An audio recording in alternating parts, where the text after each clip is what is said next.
जय माता दी। भक्ति में ही शक्ति है। माँ शक्ति की अपार कृपा प्राप्त परम पूज्य बलजिंद्र प्रभु जी द्वारा अनुपम ओजस्वी दिव्य शक्तिपात 14 मई 2022 को दिल्ली में होने जा रहा है।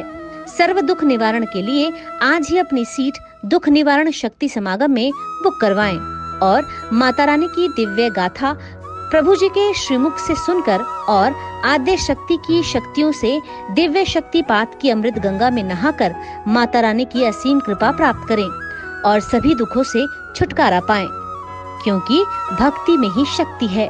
जो आएगा निहाल हो जाएगा। जय माता दी। जन्म जन्म का साथ है गुरुदेव हमारा, गुरुदेव हमारा। जन्म जन्म का साथ है गुरुदेव हमारा, गुरुदेव हमारा। जन्म जन्म का साथ है गुरुदेव हमारा, गुरुदेव हमारा। ओ जन्म जन्म का साथ है गुरुदेव हमारा, गुरुदेव हमारा। अगर ना मिलते हमको सतगुरु लेते जन्म दोबारा। जन्म जन्म का साथ है गुरुदेव हमारा, गुरुदेव हमारा। जन्म जन्म का साथ है गुरुदेव हमारा, गुरुदेव हमारा। नंदा और सुनंदा दोनों देवलोक में बहने थी। नंदा पूजा और भक्ति पहने रखती गहने थी। बहने रखती गहने थी, बहने रखती गहने थी। सुनंदा का स्वभाव था चंचल, पूजा पाठ नहीं करती थी। ना किसी पे श्रद्धा रखती, ना ही किसी से डरती थी। ना ही किसी से डरती थी, ना ही किसी से डरती थी। कि राजन, ये जो दोनों कन्याएं तुम्हारे घर में जन्मी है ना, ये पिछले जन्म में देवलोक में अप्सराएं थी। बड़ी बहन का नाम था नंदा और छोटी बहन का नाम था सुनंदा। बड़ी बहन नंदा दैवीय कार्यों में रुचि रखती थी, सत्संग भजन में रुचि रखती थी, ध्यान में रुचि रखती थी। महामाई की भक्तनी थी, संतनी थी। पर छोटी बहन सुनंदा को कोई रुचि नहीं थी। वो चंचल थी, किसी से डरती भी नहीं।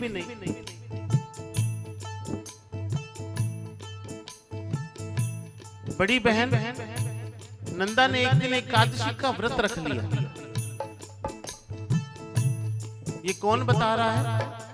ये वो विद्वान बता रहे हैं राजन को कि दोनों कन्याएं तुम्हारे घर में क्यों नहीं रह सकती। कि राजन, बड़ी बहन नंदा ने एकादशी के दिन व्रत रखा। छोटी बहन सुनंदा ने भी उस बार जिद कर ली कि बहन, ये व्रत क्या होता है, ये उपवास क्या होता है, मैं भी रखूंगी। नंदा ने बहुत बार मना किया कि सुनंदा, ये तेरे बस की बात नहीं है। पवित्र रहना पड़ता है, मन से भी और कर्म से भी।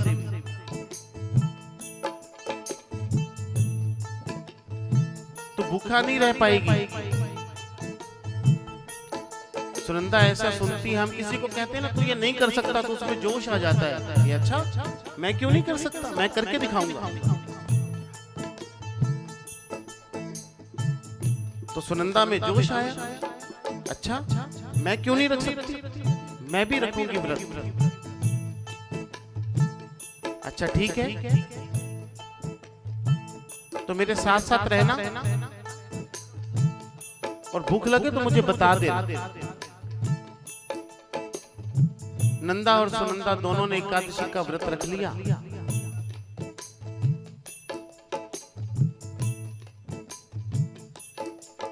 विचरण करती करती धरती पर मृत्यु लोक में आ गई।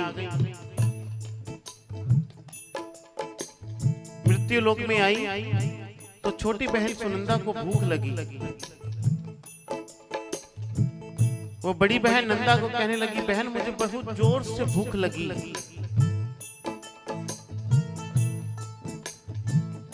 नंदा कहती है, बहन थोड़ा सब्र रख, मैंने कहा था ना तेरे लिए मुश्किल होगा।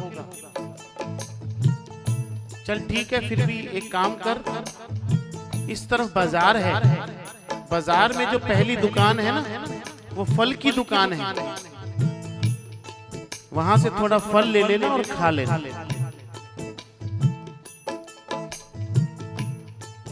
सुनंदा छोटी सी बाजार गई, पहली दुकान फल की थी, वो बंद थी। जो दूसरी दुकान थी वो मांस की थी, वो खुली थी। उसी को पहली दुकान समझा और उससे मांस के टुकड़े ले लिए। अब मांस खाती खाती सुनंदा नंदा के पास पहुंचती है। नंदा की झोली में मांस के टुकड़े देखकर सुनंदा की झोली में मांस के टुकड़े देखकर नंदा को बहुत क्रोध आता है।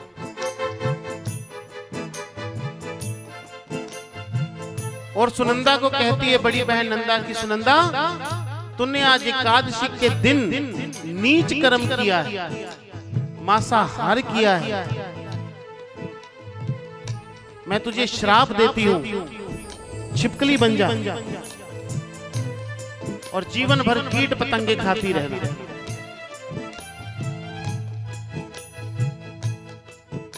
सुनंदा घबराने लगती। बड़ी बहन कहती है नंदा कि बहन अब मेरा श्राप टल नहीं सकता। मांस के टुकड़े देख नंदा की सुध बुध भी चकराई थी, क्रोध में आकर श्राप दे दिया, सुन के सुनंदा घबराई थी। सुन के सुनंदा घबराई थी, सुन के सुनंदा घबराई थी। बनेगी छिपकली अगले जन्म में, ये मेरा है श्राप तुझे, एक दिन तुझको ले डूबेगा, तेरा किया ये पाप तुझे। तेरा किया ये पाप तुझे, तेरा किया ये पाप तुझे।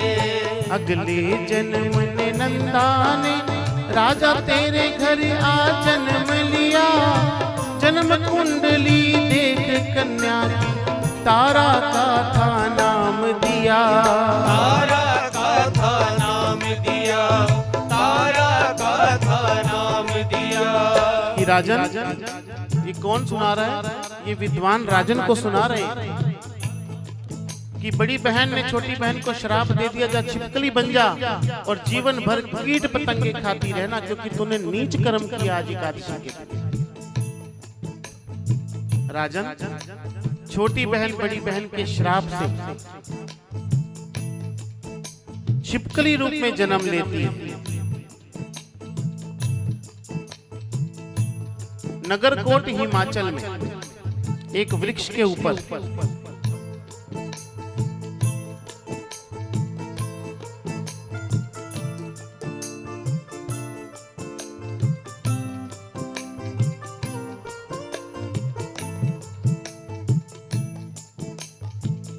छिपकली ने एक वृक्ष के ऊपर जन्म ले लिया। नगरकोट हिमाचल में, कहा जहां पर पांडवों ने एक दिन और एक रात में महामाई का भव्य मंदिर बनाया था।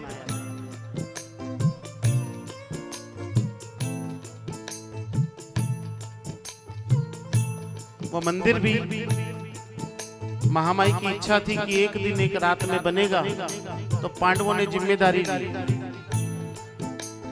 पांडवों ने एक दिन एक रात में महामाई का वो सुंदर भवन बनाया। राजन, उस मंदिर का उद्घाटन था, मुहूर्त था उस भवन का। पांडवों ने सबको बुलाया,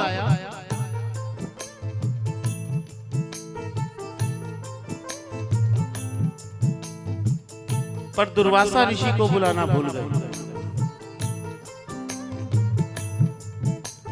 नगरकोट में सुनंदा ने छिपकली रूप में जन्म लिया, मंदिर में किसी वृक्ष के नीचे उसने निवास किया, उसने निवास किया, उसने निवास किया।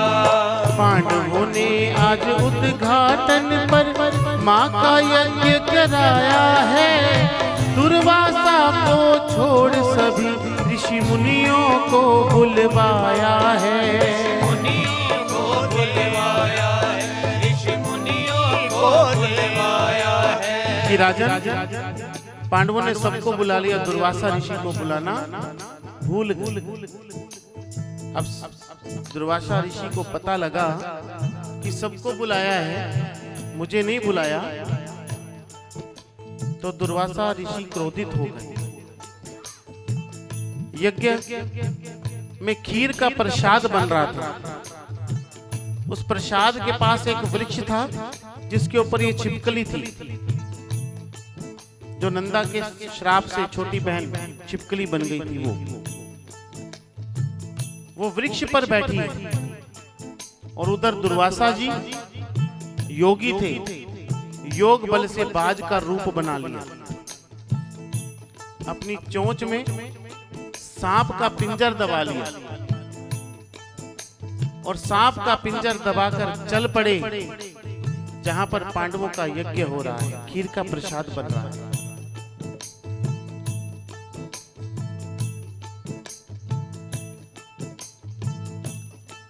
बहुत बड़ा कड़ाहा उसके ऊपर मंडराने लगे।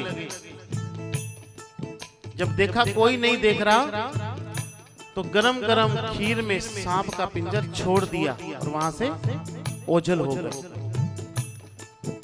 मरा हुआ सांप कड़ाहे की तलहटी में जा चिपका। दुर्वासा ऋषि बड़े खुश हैं कि आज जो भोग खाएगा वो जीवित नहीं बचेगा। मुझे नहीं बुलाया था ना, मैंने भी यज्ञ पूरा होने नहीं देना।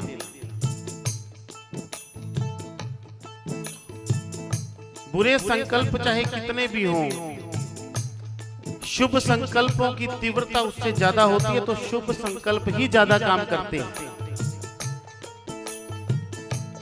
बोलो जय माता दी।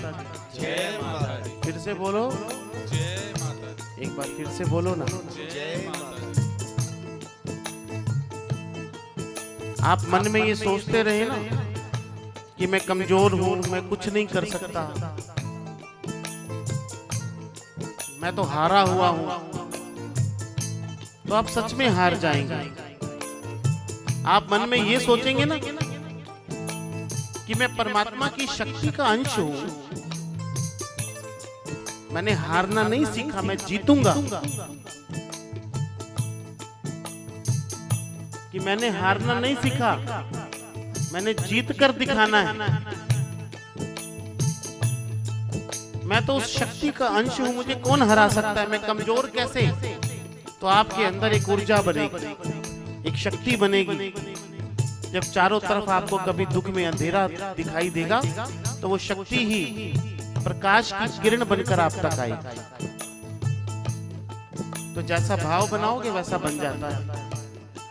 जब जरा सा भाव बनाने से शक्ति का सृजन होता है तो शुभ संकल्प भी उतने ही फलदायी होते हैं। शुभ संकल्प है पांडवों का कि मां का यज्ञ रचाया है, इतना बड़ा संकल्प है। और दुर्वासा ऋषि का ये छोटा सा संकल्प कि सब मर जाएंगे, इसमें सांप डाल दूंगा। जाको राखे साइया मार सके ना कोई। छिपकली बैठी देख रही है पेड़ पर, किसी ने नहीं देखा, पर किसने देखा? या तो भगवान ने या छिपकली ने। दुर्वासा अंदर अंदर खुश है कि किसी ने देखा नहीं।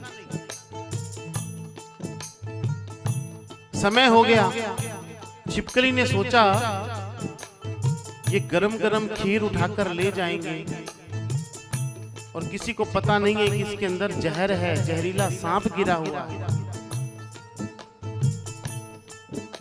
अगर सबने ये प्रसाद ग्रहण कर लिया तो मेरा ये जीवन भी व्यर्थ हो जाएगा।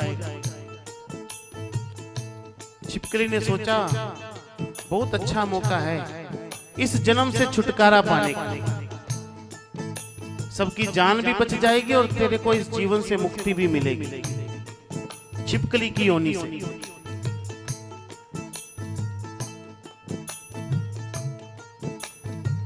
सबसे मानव जन्म जो है सबसे उपयुक्त जन्म बताया गया है। खाना तो पशु भी खाते हैं, चलते तो पशु भी हैं, है ना? पर पशु भजन कर सकते हैं क्या? आपकी तरह आकर सत्संग सुन सकते हैं क्या? बताइए, भजन गा सकते हैं क्या? पक्षी गा सकते हैं? बैठ सकते हैं कथा में? मानव को ही ऐसा बनाया है। मानव के पास, मनुष्य के पास असीम शक्तियां हैं जो उसके अंदर ही छिपी, सिर्फ उसको देखने की जरूरत है। उसको देखने के लिए गुरु की जरूरत होती है। लोग कहते हैं गुरु क्यों चाहिए? अरे भैया, घर में रोटी बनाना सीखती है लड़की तो माँ को गुरु बनाती है ना। जब रोटी बनाने के लिए माँ को गुरु बनाना पड़ता है तो संसार सागर से तरने के लिए गुरु की जरूरत नहीं? बताओ, है ना?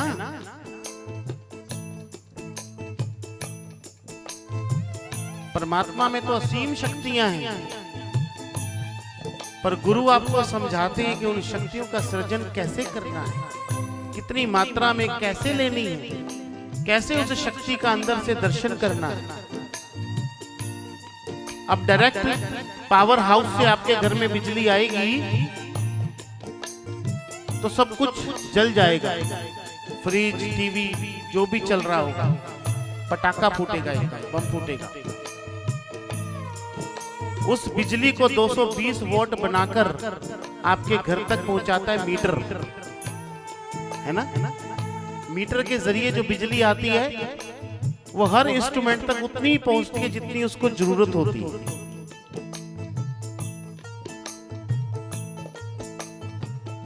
ये सब बजाने वाले एडोप्टर लगाते हैं। एडोप्टर इनको कुछ वॉट बिजली देता है इनके वाद्य यंत्र बजाने के लिए।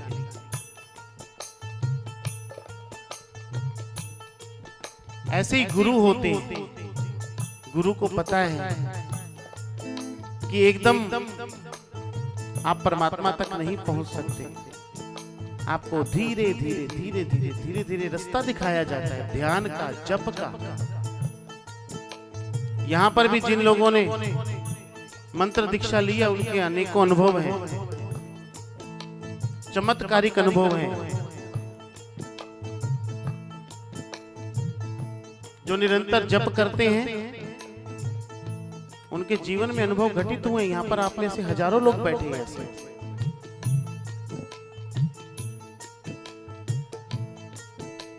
तो गुरु की आवश्यकता तो पड़ती है। रामकृष्ण परमहंस, हाँ जी, रामकृष्ण परमहंस जो साक्षात महाकाली को प्रकट करते थे, अपने हाथों से खीर खिलाते थे, कटोरे में डालकर मां को खीर अपने हाथों से खिलाते थे। रामकृष्ण परमहंस। एक बार उनका दरवाजा किसी ने खटखटाया, ठक ठक ठक ठक ठक ठक ठक। रामकृष्ण परमहंस मां की पूजा में बैठे थे, परेशान हो रहे थे कि कौन दरवाजा खटखटा रहा है। थोड़ा सा मन शांत हुआ, उठे, दरवाजे पर गए, दरवाजा खोला तो एक सन्यासी खड़े थे। बोले, हाँ भैया बोलो।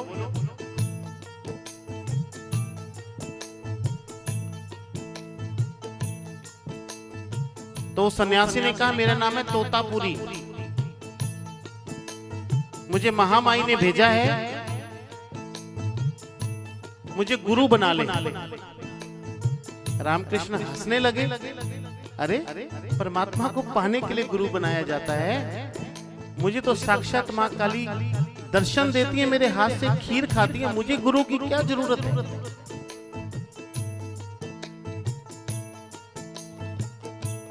तोतापुरी जी बड़े विनम्र थे, संत थे।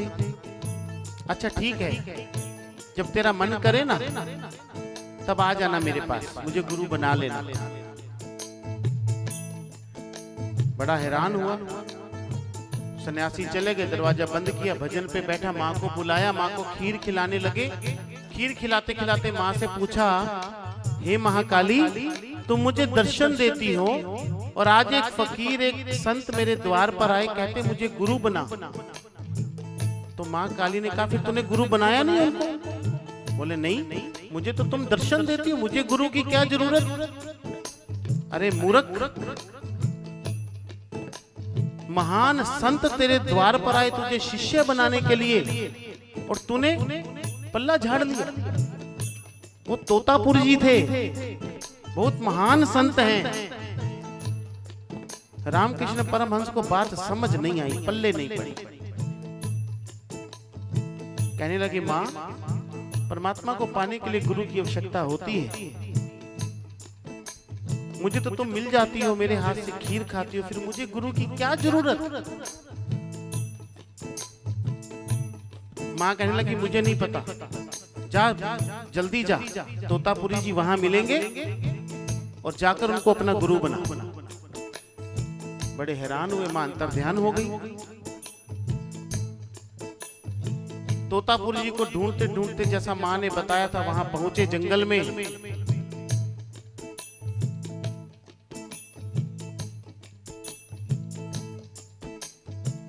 कहने लगे, ओ महाराज, ऐसा इतना बोला ही था कि तोतापुरी जी बोले, माँ ने भेज दिया ना, मैंने कहा था ना कि मुझे गुरु बना ले। बोले, तुम्हें कैसे पता कि मुझे माँ ने भेजा? कहते, तुम्हारे पास आने से पहले वो मेरे पास आती है। जयकारा शेरों वाली का। सच्चे दरबार की जय। चलो तोतापुरी जी की शरण में बैठ गए, उनसे मंत्र दीक्षा ली, मंत्र का जप करने लगे। अब गुरु के दिए हुए मंत्र में शक्ति होती, मन रमने लगा, मन ध्यान में जाने लगा, मन एकांत में रहने को करने लगा। कई दिन बीत गए, माँ को नहीं बुलाया, खीर नहीं खिलाई। कई महीनों के बाद माँ काली श्री रामकृष्ण परमहंस जी के पास आती हैं। रामकृष्ण परमहंस, ओ माँ तुम, जय हो माँ। अरे तुझे तो ऐसे गुरु मिले, तू तो मुझे बुलाना और खीर खिलाना ही भूल गया। ऐसे गुरु का भी क्या फायदा कि तू माँ को ही भूल जाए। क्या फायदा हुआ तुझे गुरु बनाने का? रामकृष्ण परमहंस मुस्कुराए और बोले, माँ, गुरु बनाने से पहले जब मैंने तोतापुरी जी को गुरु नहीं बनाया था, उससे पहले मुझे तुमको बुलाना पड़ता था कि आ जाओ खीर खा लो। आज तुम खुद चलकर मेरे पास आई हो कि मैं भूखी हूं, मुझे खीर खिला दो। ये है गुरु का महत्व, मां, कि परमात्मा खुद मजबूर हो जाते हैं सदगुरु के सत शिष्य के पास जाने के लिए। गुरु की इतनी बड़ी महिमा ग्रंथों में बताई।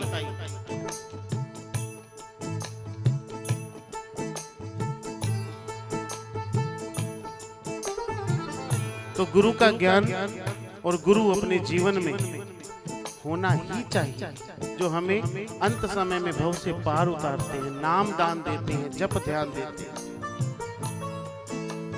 जय माता दी। भक्ति में ही शक्ति है। माँ शक्ति की अपार कृपा प्राप्त परम पूज्य बलजिंद्र प्रभु जी द्वारा अनुपम ओजस्वी दिव्य शक्तिपात 14 मई 2022 को दिल्ली में होने जा रहा है। सर्व दुख निवारण के लिए आज ही अपनी सीट दुख निवारण शक्ति समागम में बुक करवाएं और माता रानी की दिव्य गाथा प्रभु जी के श्रीमुख से सुनकर और आद्य शक्ति की शक्तियों से दिव्य शक्तिपात की अमृत गंगा में नहाकर माता रानी की असीम कृपा प्राप्त करें और सभी दुखों से छुटकारा पाएं, क्योंकि भक्ति में ही शक्ति है। जो आएगा निहाल हो जाएगा। जय माता दी। जय माता दी। जय प्रभु जी।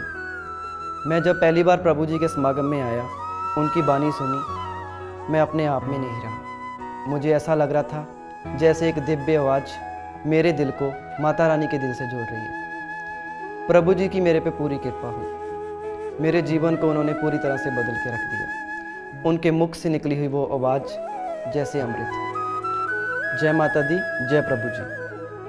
परम पूज्य गुरुदेव श्री बलजिंद्र प्रभु जी के संकल्प और आज्ञा अनुसार विश्व सारथी ट्रस्ट द्वारा गौशाला और वृद्धाश्रम का निर्माण शुरू किया जा रहा है। परम पूज्य गुरुदेव श्री बलजिंद्र प्रभु जी द्वारा शुरू किए जा रहे भव्य देवीय कार्यों में सहभागी बनने के लिए नीचे दिए अकाउंट नंबर में आप अपना सहयोग दे सकते हैं। गौ माता में सभी देवी देवताओं का वास होता है। गौशाला के निर्माण हेतु 3000 रुपए गज से लेकर आप अपनी समर्थता के अनुसार दान दे सकते हैं। भगवती स्वरूप माताओं में जगत जननी माँ जगदम्बा का प्रतिबिंब होता है। असहाय माताओं के लिए वृद्धाश्रम के निर्माण हेतु 3000 रुपए गज से लेकर आप अपनी समर्थता के अनुसार दान दे सकते हैं और भवन निर्माण 4 दीवारी के लिए 11,000 रुपए से लेकर आप अपने सामर्थ्य अनुसार दान देकर स्वयं को कृतार्थ करें और गुरुदेव का आशीर्वाद और माता रानी की कृपा प्राप्त करें। और अधिक जानकारी के लिए नीचे दिए गए मोबाइल नंबर्स पर संपर्क करें। जय माता दी, जय गुरुदेव। मैं आशा हिमाचल से। कभी सोचा भी नहीं था प्रभु जी गुरु के रूप में मिलेंगे। ध्यान के रास्ते महारानी आदि शक्ति से ऐसा जोड़ देंगे कि जिंदगी बदल देंगे, जिनसे हमें माता रानी की अपरंपार कृपा प्राप्त हुई है। जिंदगी में एक सब्र सा आ गया है और दिव्या संतुष्टि का अनुभव होने लगा है। ये सब मेरे प्यारे गुरुदेव प्रभु जी की कृपा है। जय माता दी, जय गुरुदेव। जय माता दी। भक्ति में ही शक्ति है। माँ शक्ति की अपार कृपा प्राप्त परम पूज्य बलजिंद्र प्रभु जी द्वारा अनुपम ओजस्वी दिव्य शक्तिपात 14 मई 2022 को दिल्ली में होने जा रहा है। सर्व दुख निवारण के लिए आज ही अपनी सीट दुख निवारण शक्ति समागम में बुक करवाएं और माता रानी की दिव्य गाथा प्रभु जी के श्रीमुख से सुनकर और आद्य शक्ति की शक्तियों से दिव्य शक्तिपात की अमृत गंगा में नहाकर माता रानी की असीम कृपा प्राप्त करें और सभी दुखों से छुटकारा पाएं, क्योंकि भक्ति में ही शक्ति है। जो आएगा निहाल हो जाएगा। जय माता दी। परम पूज्य गुरुदेव श्री बलजिंद्र प्रभु जी के संकल्प और आज्ञा अनुसार विश्व सारथी ट्रस्ट द्वारा गौशाला और वृद्धाश्रम का निर्माण शुरू किया जा रहा है। परम पूज्य गुरुदेव श्री बलजिंद्र प्रभु जी द्वारा शुरू किए जा रहे भव्य देवीय कार्यों में सहभागी बनने के लिए नीचे दिए अकाउंट नंबर में आप अपना सहयोग दे सकते हैं। गौ माता में सभी देवी देवताओं का वास होता है। गौशाला के निर्माण हेतु 3000 रुपए गज से लेकर आप अपनी समर्थता के अनुसार दान दे सकते हैं। भगवती स्वरूप माताओं में जगत जननी माँ जगदम्बा का प्रतिबिंब होता है। असहाय माताओं के लिए वृद्धाश्रम के निर्माण हेतु 3000 रुपए गज से लेकर आप अपनी समर्थता के अनुसार दान दे सकते हैं और भवन निर्माण 4 दीवारी के लिए 11,000 रुपए से लेकर आप अपने सामर्थ्य अनुसार दान देकर स्वयं को कृतार्थ करें और गुरुदेव का आशीर्वाद और माता रानी की कृपा प्राप्त करें। और अधिक जानकारी के लिए नीचे दिए गए मोबाइल नंबर्स पर संपर्क करें।